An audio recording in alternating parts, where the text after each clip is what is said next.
Hai semuanya, balik lagi bareng gue di podcast ini.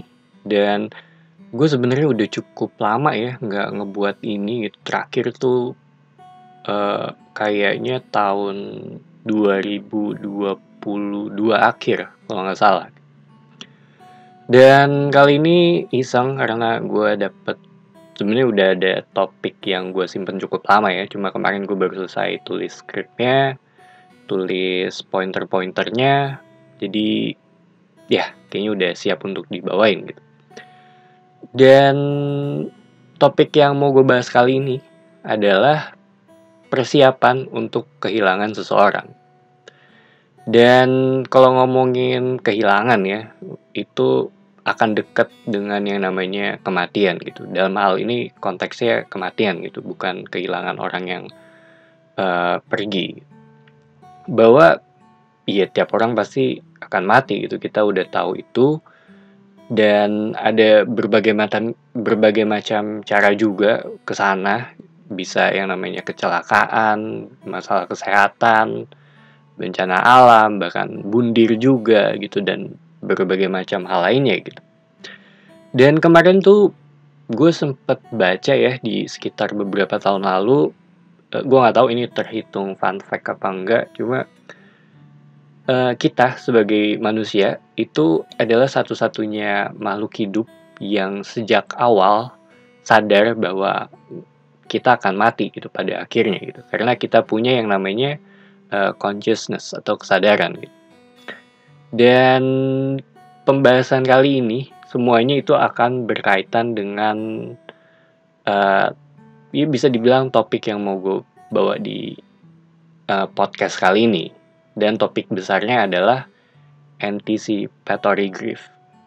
Bagaimana persiapan kita untuk berduka terhadap sesuatu yang akan meninggal, atau berduka sebelum kematian seseorang yang kita sayang. Contohnya, misalkan si A punya anak perempuan, terkena penyakit fatal, nggak ada obatnya, dan sisa umurnya kurang lebih tinggal 1 tahunan. Nah dari situ, si A ini mulai tuh yang namanya mempersiapkan cara dia hidup tanpa si anak ini gitu. Biasanya macam-macam ya tiap orang karena pasti berbeda-beda. Mungkin ada yang mulai dari bersih-bersihin kamarnya gitu, terus mulai ngasih ucapan perpisahan, dan persiapan juga kalau si anaknya udah nggak ada gitu. Kayak mainannya mulai disumbangin ke sana sini misalkan, atau sama nanti obrolan pemakamannya akan seperti apa. Dan kemarin gue sempat ngebaca juga salah satu penelitian yang mengatakan kalau sekitar 66% seseorang yang akan meninggal ya setelah kehilangan pasangannya itu akan pergi juga atau meninggal juga di sekitar 3 bulan pertama gitu. Jadi ketika misalkan istrinya ini meninggal dalam kurung waktu sekitar 3 bulan, sekitar 66% ya si suaminya juga akan meninggal juga gitu, tanpa peduli dari sisi gendernya gitu. Dan ini tuh gue sering ngedenger terutama di luar gitu. Dan gue punya respect besar ya untuk misalkan si pasangan yang ditinggal ini tuh dia masih menggunakan wedding ringnya gitu, karena menurut gue itu komitmen yang cukup besar juga gitu. Dan kayaknya agak jarang juga sih orang yang masih ngelakuin ini ya. Cuma ya gue nggak tahu gitu. Walaupun ya nggak apa-apa juga gitu untuk uh, nggak pakai lagi gitu. Cuma buat gue sendiri gue selalu punya respect besar sih untuk orang yang masih pakai wedding ringnya gitu. Dan balik lagi ke topik berduka gitu. Menurut gue kehilangan seorang yang paling disayang itu pasti punya impact yang besar banget gitu. Walaupun kalau ngomongin dari sisi psikologi ya, itu case by case pasti akan berbeda. Mungkin ada yang berduka dalam kurung waktu sekitar 1 minggu, atau bahkan ada yang sepanjang hidupnya gitu.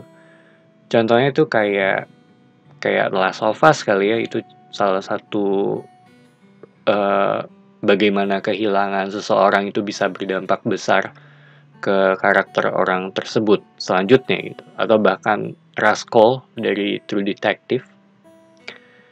Dan sedikit keluar topik ya, itu gue agak mungkin terhitung agree to disagree ya dengan statement jangan terlalu mencintai seseorang secara berlebihan. Itu entah kenapa sampai sekarang gue belum bisa mencernanya gitu, karena agak sedikit kontradiktif kalau buat gue. Ya sesimpel, mau gak sih lu mengorbankan nyawa lu untuk orang yang lu sayang gitu.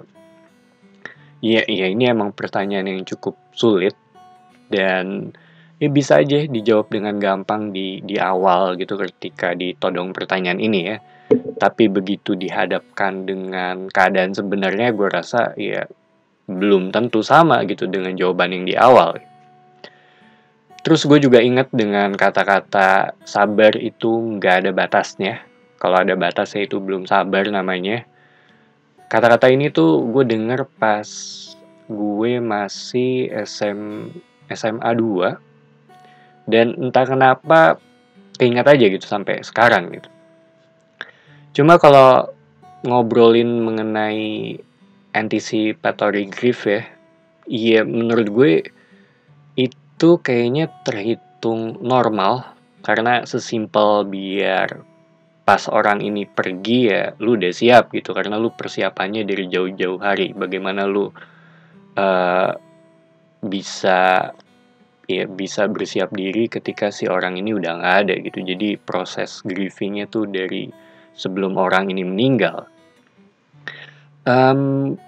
Iya mungkin gue nggak tahu ini dihitung sehat atau enggak. Mungkin ada di borderline kali ya.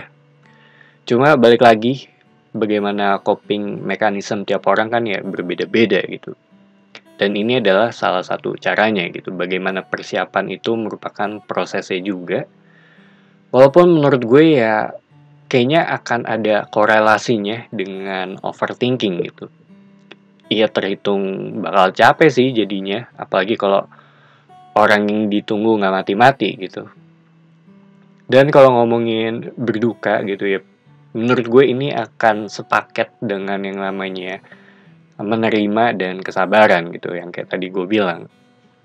Terutama dari sisi menerima ya, yang sampai sekarang menurut gue itu hal tersulit untuk dipelajari, karena butuh yang namanya konsistensi, butuh mindset juga, perlu kesabaran, dan mungkin ini kayak terhitung salah satu pelajaran seumur hidup juga, nggak ngelihat umur. Tapi ya waktu tetap jadi guru yang pertama gitu kalau menurut gue ya gitu. Sama seperti ungkapan bahwa waktu akan menyembuhkan semuanya gitu. Gue rasa ya mungkin ada benernya juga gitu, karena gue belum hidup cukup lama untuk ngetes semua ini. So itu aja sedikit opini kali ya mengenai topik yang ada di podcast kali ini. Thank you for listening. It's me Patrick signing off.